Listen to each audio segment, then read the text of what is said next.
अस्माभिः जीवनकौशलविकासः इति पाठ्ये एकः विद्वान् आगत्य अस्मान् सम्यक् उद्बोधितवान् आसीत्। संस्कारः, संस्कृतिः, संस्कृतम् इति। अद्य अपि इतोपि एकं जनं वयम् आहूतवन्तः। सः कः इति अस्माकं पुरतः एव अस्ति। तस्य लघुपरिचयम् अहं दातुमिच्छामि। यद्यपि वयं सर्वेपि जानीमः एव तस्य विषये, तथापि एकं लघुपरिचयम् अहं वक्तुमिच्छामि। डॉक्टर विश्वास महोदयः अस्माकं पुरतः अस्ति। एषः महोदयः मूलतः शृङ्गेरी प्रदेशीयः एव। उडुपि नगरे महोदयस्य संस्कृताध्ययनं जातं। संस्कृताध्ययनं कृत्वा प्रायशः गत 40 वर्षेभ्यः संस्कृतभारत्याः पूर्णकालिकरूपेण महोदयः कार्यं कुर्वन् अस्ति। संस्कृतभारत्यां विविधानि अनेकानि उत्तरदायित्वानि निरूढवान् महोदयः। सम्भाषणसन्देश मासपत्रिकायाः सम्पादकः आसीत्। अखिलभारतीयप्रकाशनप्रमुखः, अखिलभारतीयप्रशिक्षणप्रमुखः इत्यादि अनेकानि उत्तरदायित्वानि महोदयः निरूढवान्। सम्प्रति मङ्गलूरुनगरं केन्द्रं कृत्वा अखिलभारतगणसदस्यः इति संस्कृतभारत्याः उत्तरदायित्वं निर्वहति डॉक्टर विश्वास महोदयः। एतस्य महोदयस्य वैशिष्ट्यं किम् इत्युक्ते, एषः महोदयः केवलं कार्यकर्ता इति न। महोदयः कीदृशः इत्युक्ते ऑलराउंडर इति वक्तुं शक्नुमः वयं। सर्वमपि महोदयः जानाति इति। नाम सर्वविधकार्याणि अपि महोदयः करोति। संस्कृतसेवार्थं यद्यत् करणीयं सर्वं करोति। अनेकेषां पुस्तकानां लेखकः अस्ति एषः महोदयः। यथा वयं पश्यामः प्रसिद्धपुस्तकानि चेत् कालबोधिनी, अभ्यासदर्शिनी इत्यादीनि व्याकरणसम्बद्धपुस्तकानि। पुनः डॉक्टर एस्.एल्. भैरप्प महोदयस्य बहूनाम् उपन्यासानाम् अनुवादपुस्तकानि, भुवमानीत भगवद्भाषा इति हिब्रू विषयक नाम हिब्रू भाषा विषयकं पुस्तकं, मूलं संगं शरणं गच्छामि इति स्वोपज्ञपुस्तकानि, अनन्तरं ध्वनिः इत्यादीनि कथापुस्तकानि, अनेकानि लघु नाटकपुस्तकानि महोदयस्य प्रसिद्धानि पुस्तकानि सन्ति। एतानि सर्वाणि अपि महोदय केवलम् एतानि एव न, इतोपि अधिकानि अहं तत्रापि विशिष्य अतीव प्रसिद्धानां पुस्तकानां नामानि उक्तवान्। एतादृशानि अनेकानि पुस्तकानि अस्माकं कृते, नाम संस्कृतज्ञानां कृते, पुनः संस्कृतं ये इच्छन्ति, ये पठितुम् इच्छन्ति, ये अवगन्तुम् इच्छन्ति, ये जीवने स्वीकर्तुम् इच्छन्ति, तेषां कृते एव महोदयः लिखितवान् अस्ति, रचितवान् अस्ति। तादृशः डॉक्टर विश्वास महोदयः अस्माभिः सह अस्ति। अस्माकं सर्वेषाम् अपि बहु सन्तोषः अस्ति। महोदयस्य कृते वयं हार्दं हार्दं स्वागतं व्याहरामः। इतः परम् एतं कालांशं महोदयः स्वीकरोति। धन्यवादः रविशंकर महोदय। श्रूयते वा सर्वैः? श्रूयते महोदय। नमस्कारः आचार्य। नमो नमः। नमो नमः। सर्वेभ्यः नमः। अहं विषयस्य आरम्भं भर्तृहरेः एकस्मात् सुभाषितादेव कर्तुम् इच्छामि। तच्च सुभाषितम् एवमस्ति: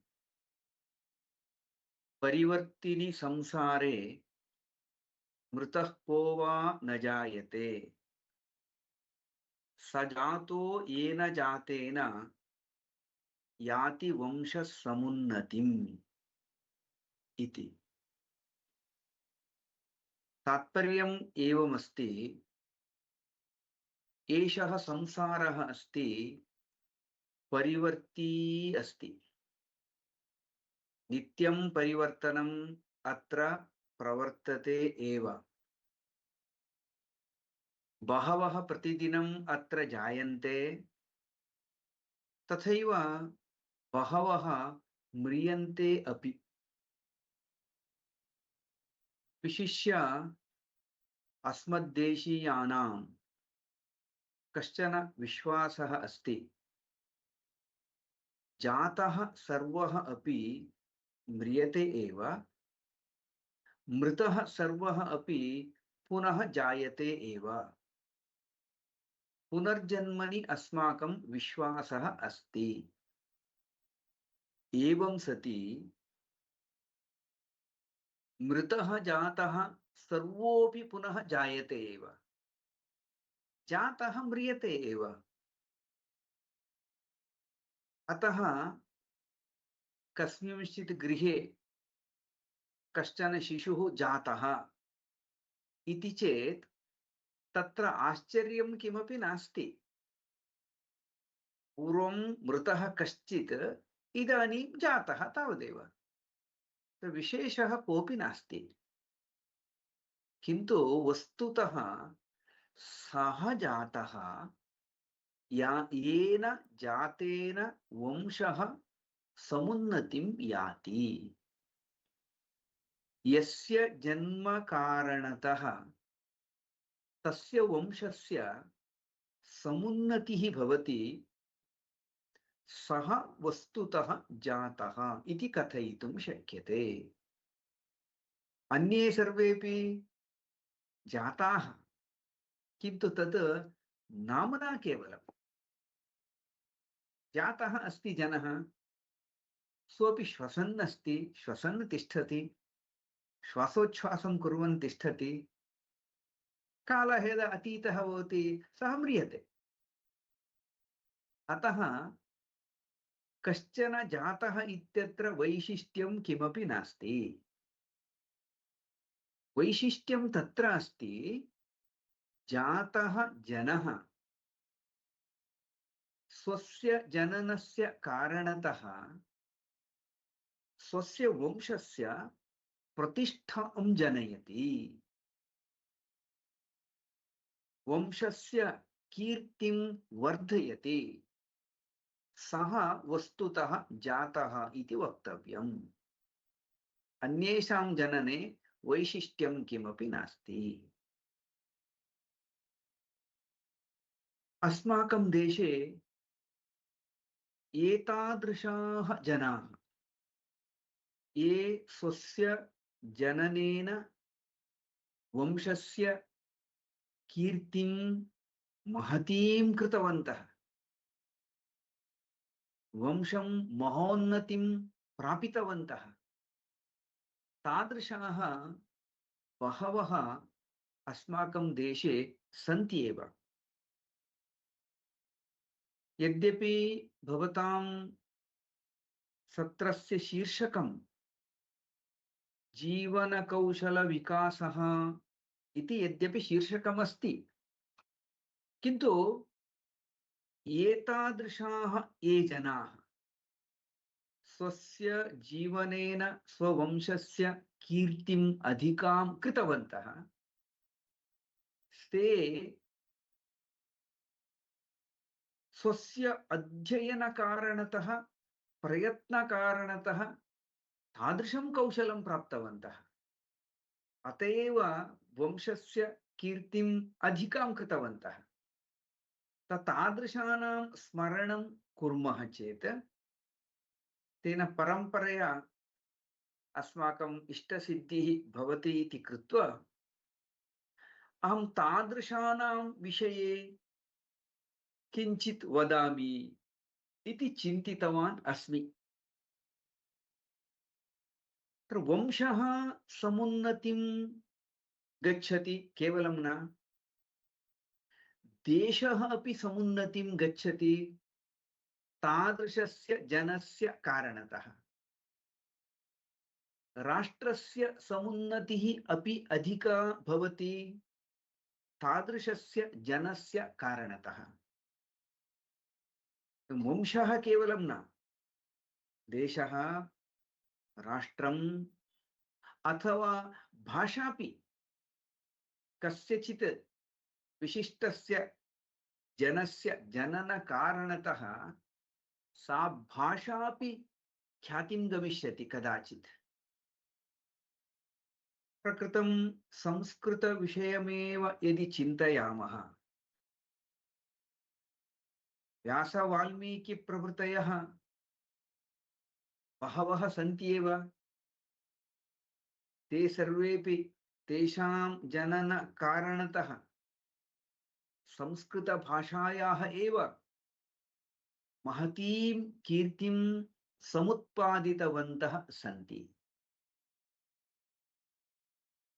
तान् परित्यज्य अग्रे आगच्छामः चेत् अग्रे तु संस्कृतसाहित्ये अत्यन्तं प्रसिद्धाः सन्ति पञ्चमहाकाव्यानां कर्तारः। पञ्चमहाकाव्यानि सन्ति, किन्तु पञ्चमहाकाव्यानां कर्तारः तु चत्वारः। तद्वयं जानीमः एव। कालिदासस्य रघुवंशमहाकाव्यं, कुमारसम्भवमहाकाव्यं,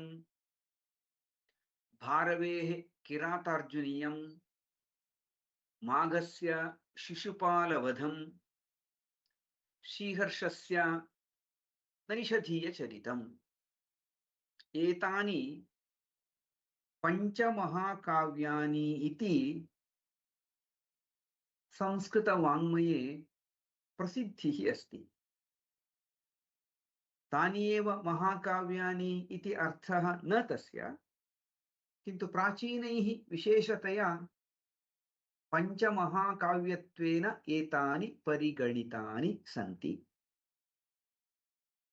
तत्र काव्यद्वयं तु कविकुलगुरोः कालिदासस्य एव अस्ति। कालिदासस्य विषये वक्तव्यं किमपि नास्ति। गतेषु केषुचित् वर्षेषु संस्कृतं ये पठितवन्तः सन्ति भवन्तः, विविधेषु प्रसंगेषु कालिदासस्य विषये अधिकं पठितवन्तः एव भवन्ति, श्रुतवन्तः एव भवन्ति। तस्मात् कारणात् कालिदासस्य विषये अहं किमपि न कथयामि अस्मिन् सत्रे। ततः अग्रे अस्ति भारविः। सोऽपि प्रसिद्धः एव, किरातार्जुनीयस्य कर्ता। तस्य विषयेपि इदानीं न कथ्यते। अनन्तरमस्ति माघः, शिशुपालवधस्य कर्ता। एतस्य विषयेपि मया वक्तुं न इष्टम् अस्मिन् सत्रे। तस्यां पङ्क्तौ अन्तिमः अस्ति कविः श्रीहर्षः। अहम् अस्मिन् सत्रे श्रीहर्षस्य विषये विस्तरेण किञ्चित् कथयितुम् इच्छामि। तस्य जीवनं वा अथवा तस्य काव्यस्य वैशिष्ट्यं वा यदि वयं किञ्चित् परिशीलयामः तर्हि सः कियता प्रयत्नेन तादृशं सामर्थ्यं सम्पादितवान् आसीत् इति वयम् ऊहितुं शक्नुमः। तथैव ततः काञ्चित् प्रेरणामपि प्राप्तुं शक्नुयाम। अनया दृष्ट्या अहम् इदानीं श्रीहर्षस्य विषये किञ्चित् कथयितुम् इच्छामि।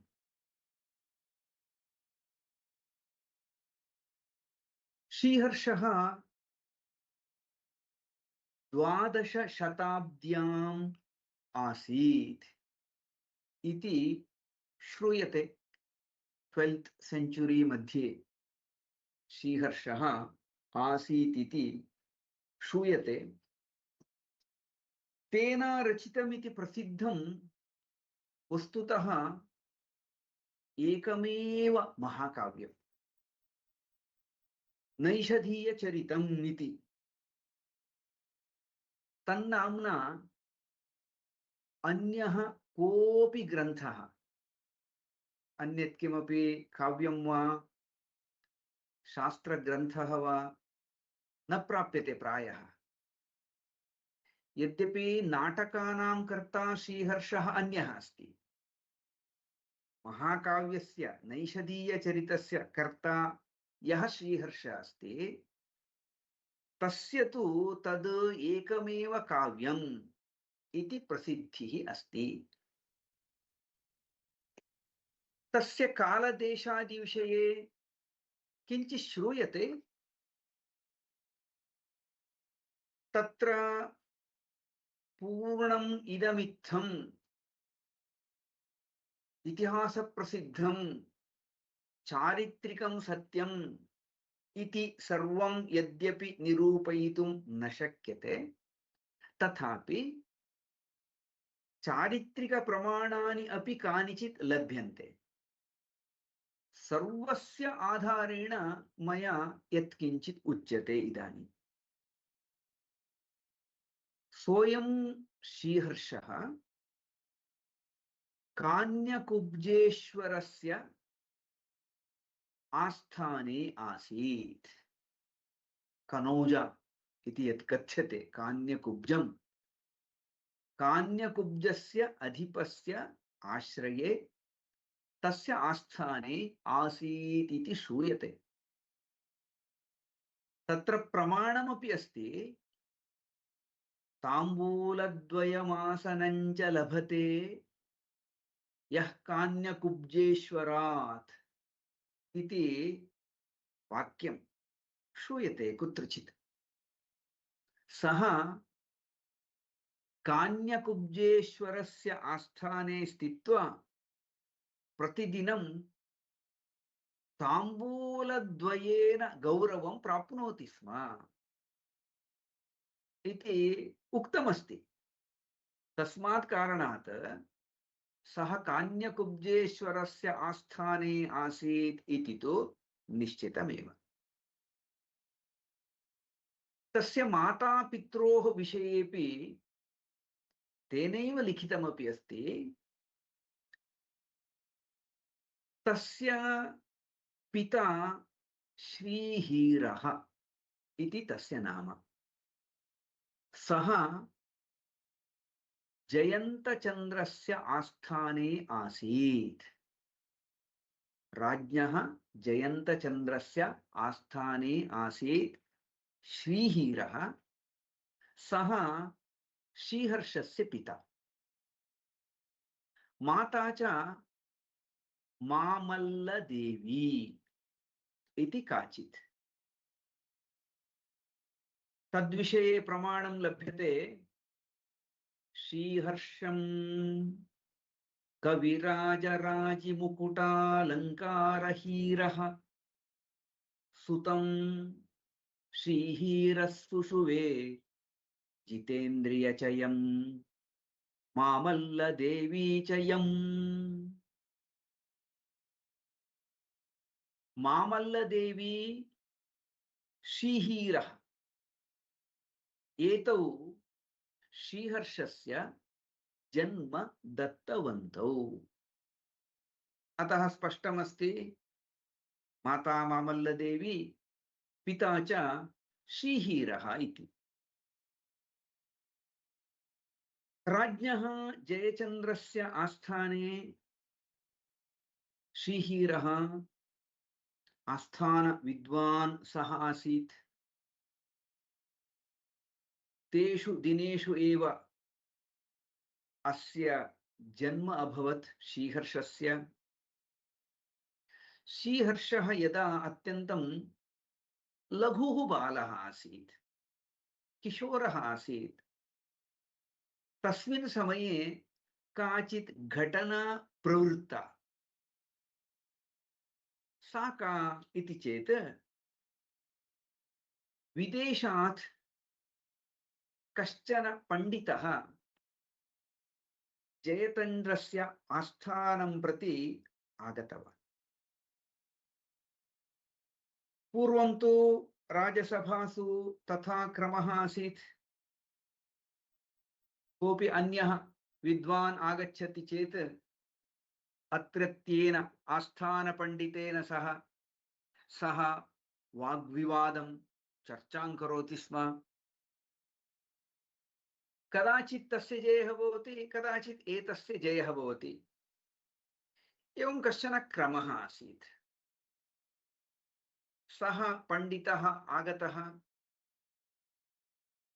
आस्थानपण्डितेन श्रीहीरेण सह तस्य वादगोष्ठी प्रवृत्ता, किन्तु तत्र राजसभायां श्रीहीरः पराजितः अभवत्। आगतः सः पण्डितः श्रीहीरं पराजितं कृतवान्। तेन श्रीहीरस्य अत्यन्तं लज्जा अभवत्, अवमाननं जातम्। तेन दुःखितः सः पुत्रं बालं श्रीहर्षम् उक्तवान् इति। सत्पुत्रोऽसि यदि तर्हि तं जयेः क्ष्मापसदसि इति सः पुत्रम् उक्तवान् इति।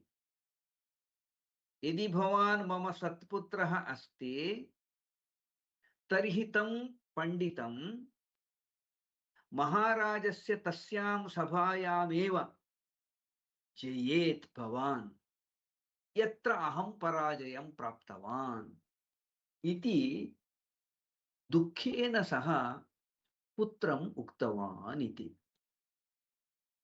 श्रीहर्षस्तु तदा तु किशोरः आसीत्, प्रायशः युवावस्थां प्राप्नुवन् आसीत् इति मन्ये।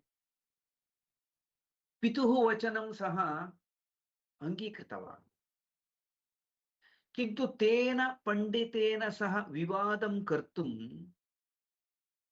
तस्य तावत् ज्ञानमपि नासीत्, नैपुण्यमपि नासीत्। स्वेन यत् ज्ञानं प्राप्तमस्ति एतावता तेन सह वाग्वादं कर्तुं न शक्नोमि इति तस्य मनसि निश्चयः आसीत्।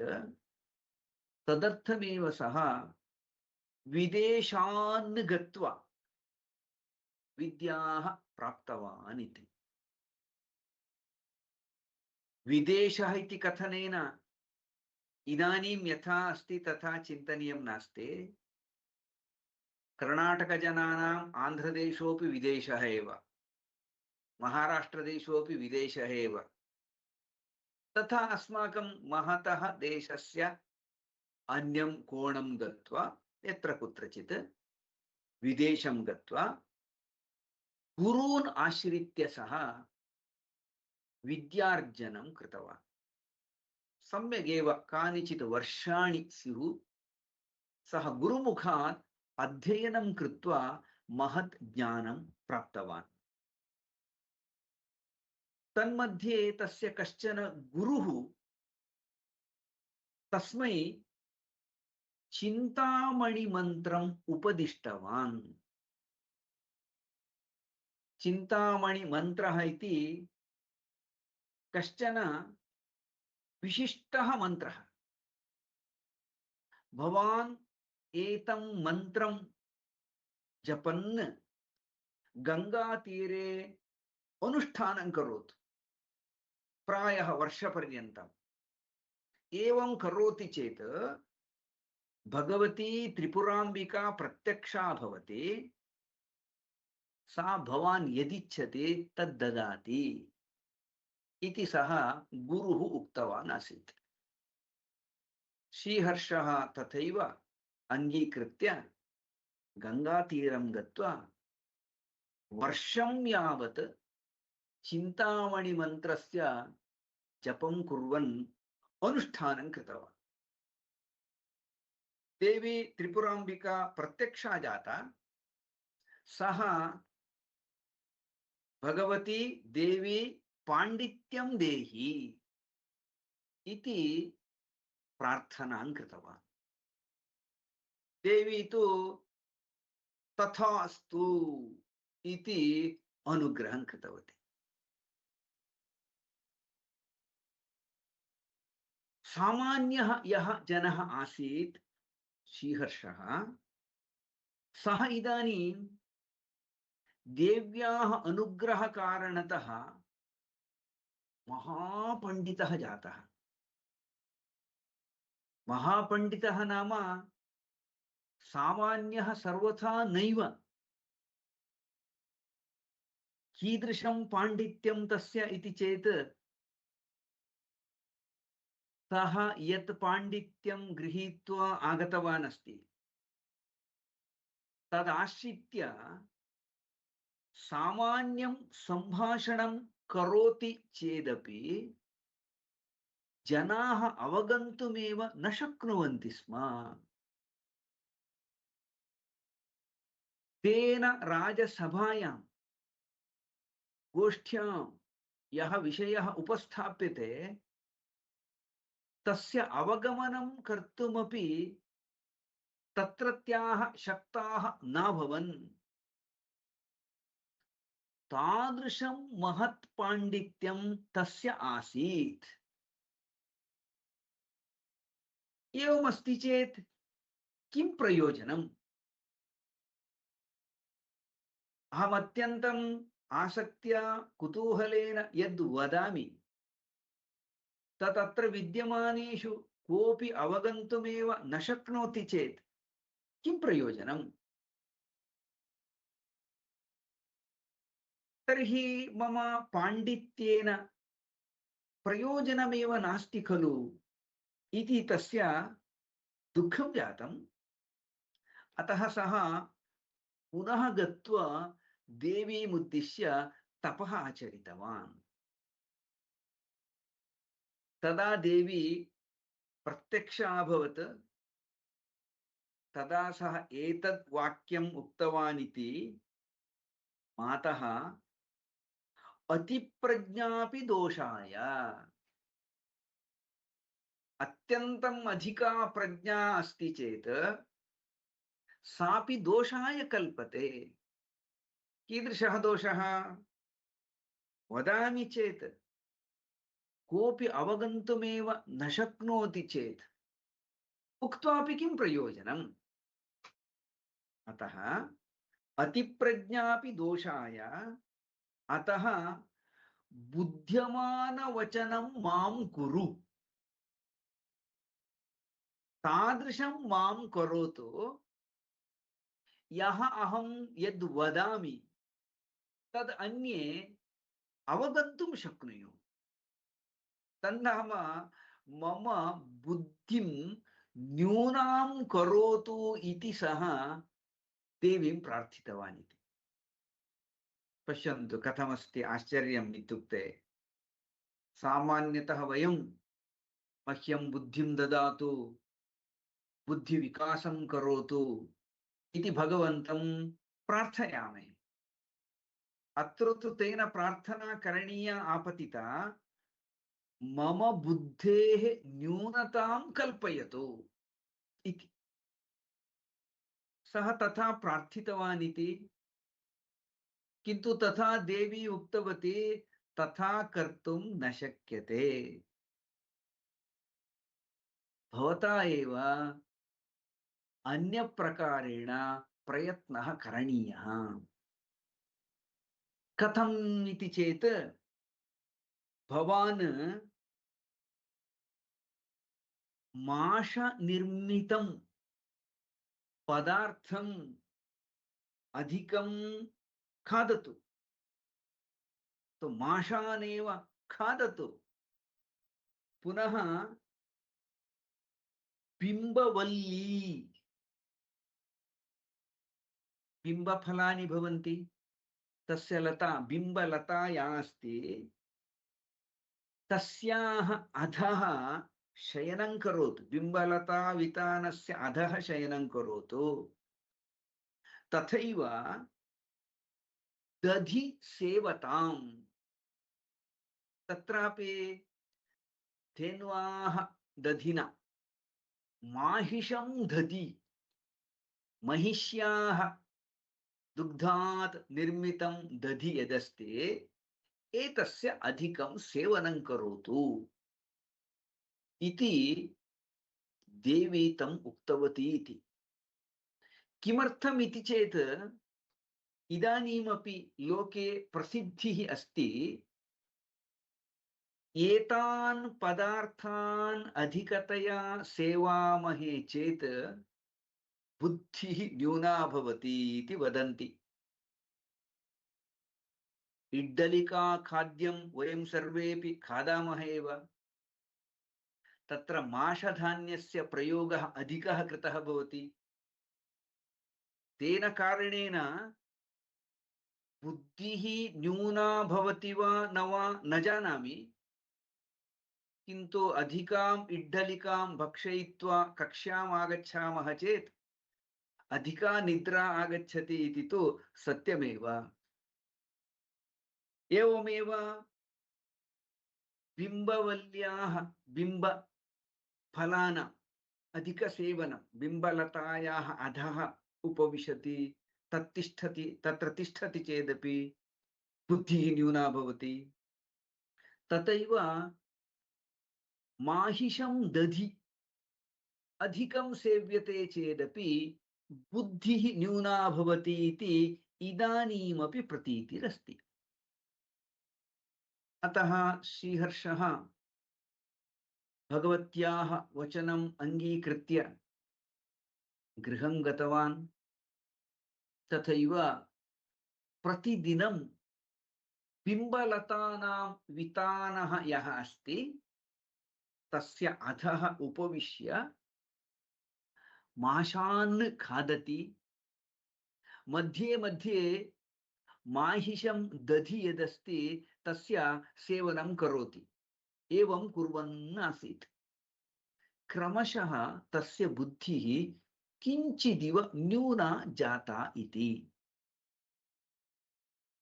तेषु एव दिनेषु कदाचित् तस्य मातुलः तत्र आगतवान् इति। मातुलस्य भागिनेयस्य विषये महती प्रीतिः। सः यदा आगतवान् गृहे श्रीहर्षः न दृष्टः। कुत्र अस्ति एषः इति अन्वेषणं कृतवान्। तदा सः तत्र बिम्बलतायाः अधः उपविश्य सः एतत् कार्यं कुर्वन् आसीत्। दधिसेवनं माषभक्षणं च कुर्वन् आसीत् इति। श्रीहर्ष कुत्र अस्ति, किं कुर्वन् अस्ति इति मातुलः यदा उक्तवान् तदा श्रीहर्षः उच्चैः उक्तवान् इति, अशेष शेमुषी मोषं माषानश्नामि मातुला बिम्बवल्ली वितानाथः पिबामि दधिमाहिषम्। श्लोकः कथमस्ति पश्यन्तु। अशेष शेमुषी मुषो माषानश्नामि। एतस्य अर्थम् अवगन्तुमपि किञ्चित् कष्टं भवति। शेमुषी नाम बुद्धिः। अशेषा या शेमुषी अस्ति, अशेष शेमुषी, अशेष शेमुषीं मुष्णाति नाशयति इति। अशेष शेमुषी मुषाः माषाः। तादृशान् अशेष शेमुषी मोषम् अथवा मोषान् माषान् अहम् अश्नामि। ये च माषाः अशेषायाः बुद्धेः नाशं कुर्वन्ति तादृशान् माषान् अहं खादन् अस्मि। कुत्र? बिम्बवल्ली वितानाथः। बिम्बलतायाः वितानस्य अधः उपविष्टवान् अस्मि। तथैव पिबामि दधि माहिषम्। महिषी संबंधी यद्दधि अस्ति तत् दधि अहं पिबामि इति सः उक्तवान् इति। प्रथमवारम् एतं श्लोकं शृणुमः चेत् सामान्यानां बोधः न भवति, उच्चारणेऽपि कदाचित् कश्चन क्लेशः भवति। अशेष शेमुषी मुषो माशा नश्नामि। पश्यन्तु, एतद् वाक्यं कदा सः उक्तवान् इति चेत् यदा तस्य बुद्धिः न्यूना जाता आसीत् तदा सः एतद् वाक्यम् उक्तवान्। इत्युक्ते एवं सति यदा तस्य बुद्धिः पूर्णप्रमाणेन आसीत्, तीक्ष्णा आसीत्, तदा तस्य वाक्यं कीदृशं भवेत् इति वयं कल्पनां कर्तुं शक्नुयामः। भवतु एवं तस्य बुद्धिः किञ्चिदिव न्यूना जाता, तेन यदुक्तं तद् अन्ये सर्वे अवगन्तुं शक्ताः जाताः। तस्याम् अवस्थायां सः पुनः राज्ञः जयन्तचन्द्रस्य आस्थानम् आगच्छति। यः प्रतिवादी आसीत्, पितरं जितवान् आसीत्, तमेव पंडितं पुनः आनाय्य तेन सह विवादं कर्तुं सन्नद्धः अभवत्। तदा कस्मिन् विषये विवादः भवतु? भवान् कस्मिन् विषये वक्तुं शक्नोति इति पृष्टः सः उक्तवान् इति श्रूयते। साहित्ये सुकुमारवस्तुनि दृढन्यायग्रहग्रन्थिले तर्के वा मयि संविधातरि समं लीलायते भारती। साहित्यं चेत् यत्र सुकुमारं वस्तु भवति, आकर्षकः विषयः भवति, तस्मिन् विषये वक्तव्यं वा सन्नद्धः अस्मि। तथैव तर्ककर्कशं यत्र वक्तव्यं भवति, तादृश न्यायशास्त्रं तद्विषये वक्तव्यं वा तदर्थमपि सन्नद्धः अस्मि। किमर्थम् इति चेत् उभयत्रापि मम भारती लीलायते। मम वचनम् उभयत्रापि अत्यन्तं समर्था अस्ति। अतः यस्मिन् कस्मिन्नपि वा विषये विवादः भवितुमर्हति इति उक्तवान् इति। अनन्तरं द्वयोर्मध्ये महान् वाग्विवादः संवृत्तः।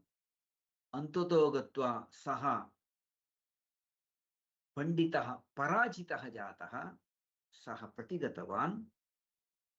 एवं पितरं यः जितवान् तेन सह वादं कृत्वा जयप्राप्त्या पितुः सन्तोषम् उत्पादितवान् श्रीहर्षः। एवम् एका कथा प्रसिद्धा अस्ति। तदनन्तरञ्च श्रीहर्षः तस्य राज्ञः आस्थाने इव आस्थानकविरूपेण तत्र स्थितवान्। तदा राजा तं प्रार्थितवान्, अद्वितीयं किञ्चन काव्यं भवता रचनीयम् इति। अतः तस्य प्रार्थनाम् अङ्गीकृत्य सः तत्रैव नैषधीयचरितम् इत्याख्यं महाकाव्यं रचितवान् इति श्रूयते। अग्रेपि काचित् कथा अस्ति। नैषधीयकाव्यं सः रचितवान्। राजा एतं सम्मानितवान्। तस्य राज्यस्य विद्वांसः सर्वेपि तं स्तुतवन्तः। तदा तस्य मनसि काचित् इच्छा उत्पन्ना अभवत्। काश्मीरेषु तेषु दिनेषु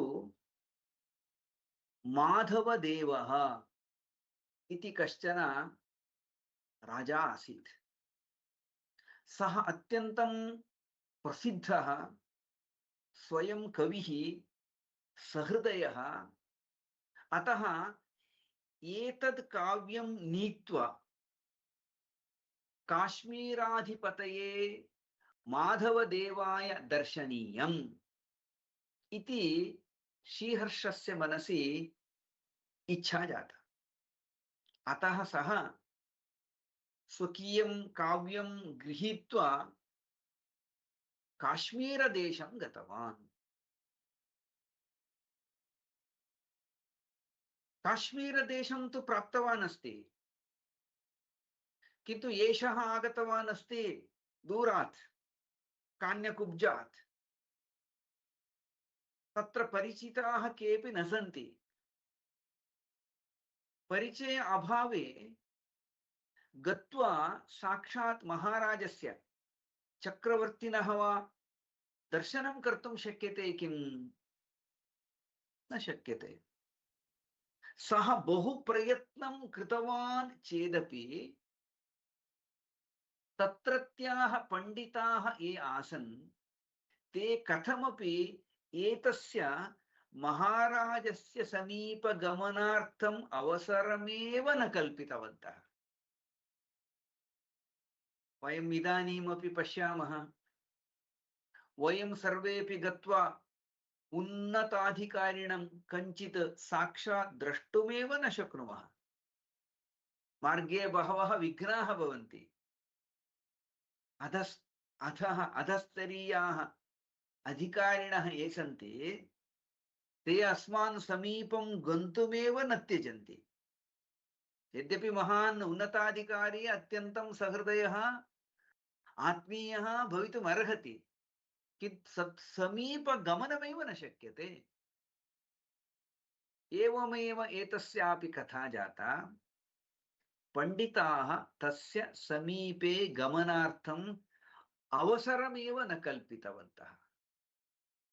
अतः श्रीहर्षस्य अत्यन्तं खेदः जातः। सः नगरात् बहिः सञ्चरन् गतवान्, चिन्तयन् कुत्रचित् गतवान्। गत्वा कस्यचित् कूपस्य पार्श्वे सः उपविष्टवान् आसीत्। तस्मिन् समये तस्मात् कूपात् जलोद्धरणं कर्तुं द्वे गृहिण्यौ आगतवत्यौ आस्ताम् इति। तयोर्मध्ये अहं प्रथमम् इति विषये वा केनचित् कारणेन कलहः सञ्जातः। द्वाभ्यामपि उच्चैः वाक्यानि उक्त्वा कलहः कृतः। श्रीहर्षः पश्यन् आसीत्, सर्वं शृण्वन् आसीत्, किन्तु सः तत्रत्यां भाषां न जानाति। एतस्य भाषा भिन्ना। सः विदेशः अस्ति, तत्रत्यां भाषां न जानाति, किन्तु सः सर्वं श्रुतवान् अस्ति, शृण्वन् अस्ति। अनयोः विवादः अन्ते परां काष्ठां प्राप्नोत्। केशा केशी इति वयं वदामः किल, तद्वत् कलहः जातः। तदा कलहस्य सान्त्वनं कर्तुं राजदूताः अपि समागताः। कलहः निवारितः नाभवत्। तदा ते द्वे राज्ञः समीपं नीते अभवताम्। दोषः कस्याः इति निर्णयार्थं राज्ञः समीपमेव ते नीते अभवताम्। राजा विचारणां कर्तुं प्रवृत्तः। प्रथमं का दुर्वाक्यप्रयोगं कृतवती, दोषः कः इति सः प्रष्टुम् उद्युक्तः। एकैकापि स्वकीयं वादं न त्यजति। तर्हि एतद् पश्यन् कश्चन जनः आसीत् वा, साक्षी कश्चन अस्ति वा इति सः पृष्टवान्। तदा ताभ्याम् उक्तं, कश्चन तत्र उपविष्टः आसीत् इति। तर्हि सः आनीयताम् इति राजा आदिष्टवान्। सेवकाः तम् आनीतवन्तः। सः आसीत् श्रीहर्षः। तं पृष्टवन्तः, अनया एताभ्यां कथं वादः आरब्धः, भवान् वदतु। प्रायः राजा संस्कृतभाषया पृष्टवान् इति मन्ये। सः उक्तवान्, अहमत्रत्यां भाषां न जानामि, किन्तु ताभ्यां यदुक्तं तदहं पुनः वक्तुं शक्नोमि।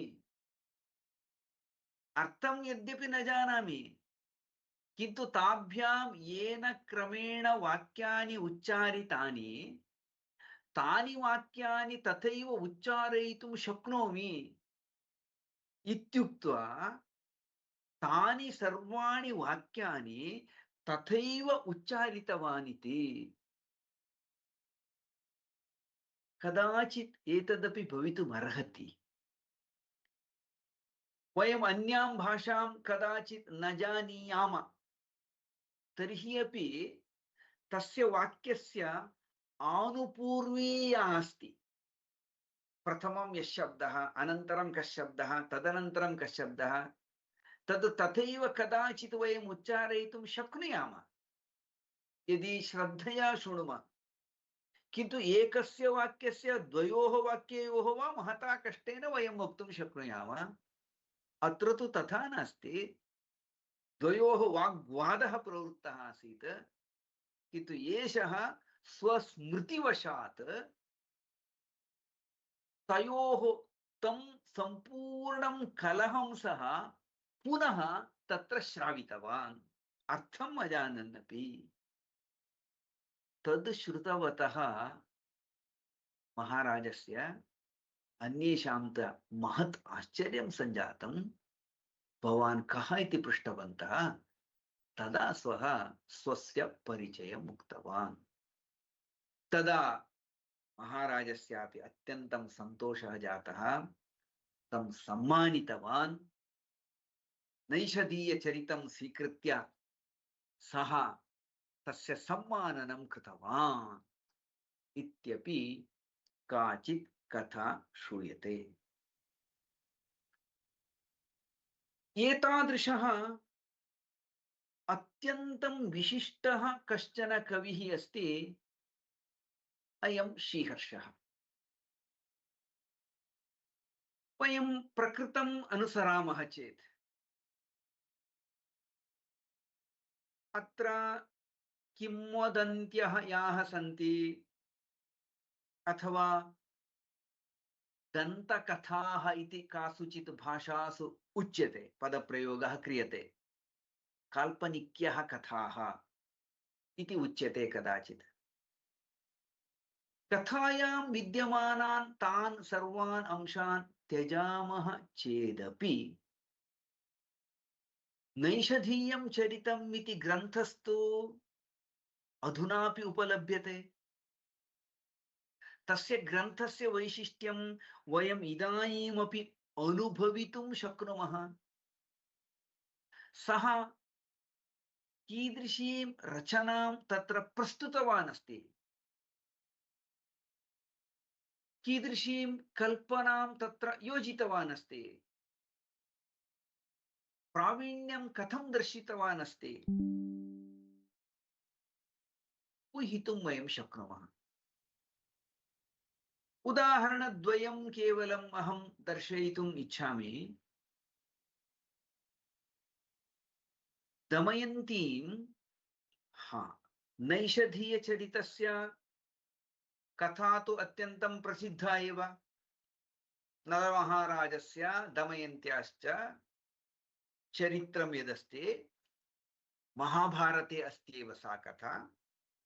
तामेव कथां स्वीकृत्य विस्तरेण एषः लिखितवान् अस्ति। कथायां बहु वैशिष्ट्यं किमपि नास्ति, किन्तु वर्णने वैशिष्ट्यमस्ति। तस्याः नायिकायाः नाम अस्ति दमयन्ती। श्रीहर्षः लिखति भुवनत्रय सुब्रुवामसौ दमयन्ती कमनीयता मदम् उदीयाय यतस्तनुश्रिया दमयन्तीति ततोभिधां दधे। दमयन्ती इति तस्याः नाम यदस्ति तद् अन्वर्थं नाम आसीत्। किमर्थम् अन्वर्थं नाम इति चेत् भुवनत्रये याः सुन्दर्यः सन्ति तासां सर्वासां कश्चन मदः, अहमेव सुन्दरी अस्मि इति मदः आसीत्। ताम् अथवा तं मदं एषा दमयति, न्यूनीकरोति। तस्मात् कारणात् एव अस्याः दमयन्ती इति नाम इति सः दर्शयति। पुनः कस्मिंश्चित् प्रसंगे सखी तां पृच्छति, भवत्याः मनः किम् इच्छति, कम् इच्छति? तदा तस्याः उत्तरमासीत् चेतो न लङ्कामयते मदीयं नान्यत्र कुत्रापि च साभिलाषम्। आशयः अस्ति एका तस्याः अभिप्रायं जानातु इति। प्रश्नं या कृतवती सा कदाचित् न जानातु इत्यपि। अतः सा वदति मम चेतः लङ्कां न अयते, मम मनः लङ्कां तु न गच्छति, अन्यत्र कुत्रापि अभिलाषं नास्ति, अन्यत् किमपि न अभिलषति मम मनः इति। तथैव अन्यया कथम् अवगन्तव्यं? मदीयं चेतः नलं कामयते, चेतो नलं कामयते, मम मनः नलम् इच्छति। इत्युक्ते समाने वाक्ये एका अन्य प्रकारेण अर्थं गृह्णीयात्, अन्या अन्येन प्रकारेण, ईदृशं वाक्ययोजनं सः कृतवान् अस्ति। अहं सर्वत्र अन्यदपि एकम् उदाहरणं वदामि। नलस्य दमयन्त्याः परस्परं दर्शनं यदा भवति तदा प्रश्नोत्तरं भवति। भवत्याः नाम किम्? तो भवतः नाम किम् इति प्रश्नः भवति।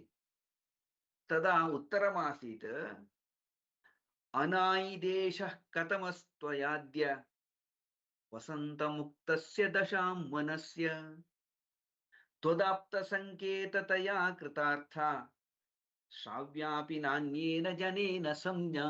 प्रश्नः केवलम् उत्तरं न। भवतः नाम किम्? भवान् कुतः आगतवान्? अथवा भवत्याः नाम किम्? भवती कुतः आगतवती इत्यभिप्रायः वक्तव्यः। कथम् उक्तमस्ति पश्यतु। अनायिदेशः कथमस्त्वयाद्य वसन्तमुक्तस्य दशां वनस्य। भवान् यस्मिन् देशे निवसति तस्मिन् देशे सर्वदा वसन्तकालः। भवान् कं देशम् इदानीं वसन्तकाल मुक्तं कृतवान्? नाम कस्मात् देशात् प्रस्थाय भवान् अत्र आगतवान्? भवान् कुतः आगतवान्? अहं विनोदार्थं वदामि कदाचित् ताभ्यां द्वाभ्यामपि सम्भाषणशिबिरं प्रति न गतम् आसीत् इति मन्ये। नो चेत् सुखेन भवतः नाम किं, भवान् कुतः आगतवान् इति प्रश्नः कृतः स्यात् इति। द्वितीयमस्ति त्वदाप्तसङ्केततया कृतार्था श्राव्यापि नान्येन नान्यजनेन संज्ञा। भवतः नाम्नि सन्ति इति कारणतः तानि अक्षराणि कृतार्थानि जातानि सन्ति। तादृशानि कृतार्थानि जातानि अक्षराणि कानि सन्ति इति अयं जनः श्रोतुं शक्नोति किम् इति प्रश्नः, द्वितीयः प्रश्नः। तात्पर्यं तु नाम किम् इति एतावदेव। एवम् अत्यन्तं चमत्काररूपेण महता कष्टेन अवगन्तव्यं, तादृशेन रूपेण अपि तत्र तत्र विषयस्य प्रतिपादनं कृतमस्ति अस्मिन् काव्ये। यद्यपि कथायां महत् वैशिष्ट्यं किमपि नास्ति, नलदमयन्त्योः कथा एव, तथापि स्वस्य शास्त्रज्ञानं सर्वं सः तत्र कथं प्रयुक्तवान् इत्युक्ते अनन्तरकाले नैषधम् इत्युक्ते नैषधं विद्वदौषधम् इत्येव प्रतीतिः उत्पन्ना अभवत्। विद्वांसः ये सन्ति तेपि नैषधं पठित्वा सर्वत्र अर्थम् अवगन्तुमपि कष्टम् अनुभवन्ति। तादृशम् अत्यन्तं प्रौढं महाकाव्यम् अस्ति नैषधीयचरितम्। यथा अहं तदा उक्तवान्, कथाः परित्यजेम, तथापि तादृशम् एकं प्रौढं महत् काव्यं सः सज्जीकृतवान् इति तु सत्यमेव। तत्र तावद् वैशिष्ट्यमस्ति। तत् कथं तेन सम्पादितं स्यात्, तादृशं कौशलं सः कथं सम्पादितवान् स्यात्? एकमेव उत्तरं, यत्नेन, भगवतः कृपया अनुग्रहेण इति वयम् अङ्गीकुर्मः। दैवानुग्रहः अपेक्षितः एव, नास्ति इति न, किन्तु दैवानुग्रहेण केवलमपि सर्वं न सिद्ध्यति, पुरुषप्रयत्नः अपेक्षितः एव। तादृशं पाण्डित्यं प्राप्तुं सः कियन्तं प्रयत्नं कृतवान् स्यात्, एषः विषयः अस्माभिः चिन्तनीयः अस्ति। वयं संस्कृतं पठितुम् आरम्भं कृतवन्तः स्मः। अस्माभिरपि संस्कृते महत् पाण्डित्यं न चेदपि सामान्यं वा पाण्डित्यं प्राप्तव्यमेव। परीक्षासु अंकप्राप्तिः केवलं लक्ष्यं न भवेत्। संस्कृतभाषायां समीचीनं ज्ञानं मया प्राप्तव्यं। तथैव संस्कृतवाङ्मये यत् माधुर्यमस्ति, सौन्दर्यमस्ति, तस्य अवगमनं मया प्राप्तव्यम्। अन्यान् उद्दिश्य तद् बोधनीयमपि इति एतादृशी प्रेरणा अस्मासु उत्पन्ना भवतु इति आशास्य अहं विरमामि। सर्वेभ्यः नमः।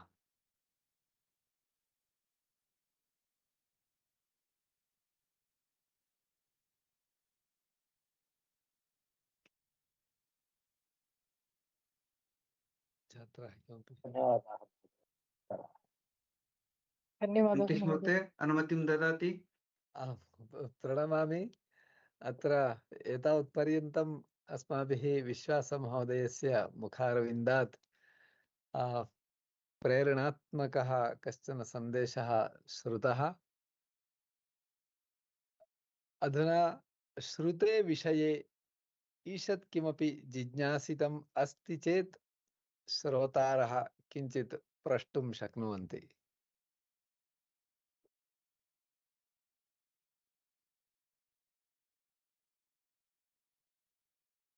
एतादृशम् अवकाशम् अस्माकं कल्पयित्वा वेङ्कटेशमहोदयः अस्माकम् अतीव इत्यपि ज्ञातानि विषयान् एव पुनः तथापि पुनः श्रवणेन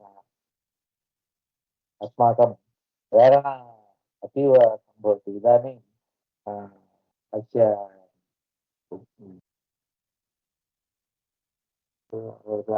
तत् प्रवचनं न वदेत्, एतद् उपन्यासं कृत्वा अस्माकं नैषधीये इत्युक्ते अतीव जिज्ञासा अभवत्। पुनः अस्माभिः पठनीयम् इत्यादिभिः अतीव जिज्ञासां कृतवान् महान् महोदयः।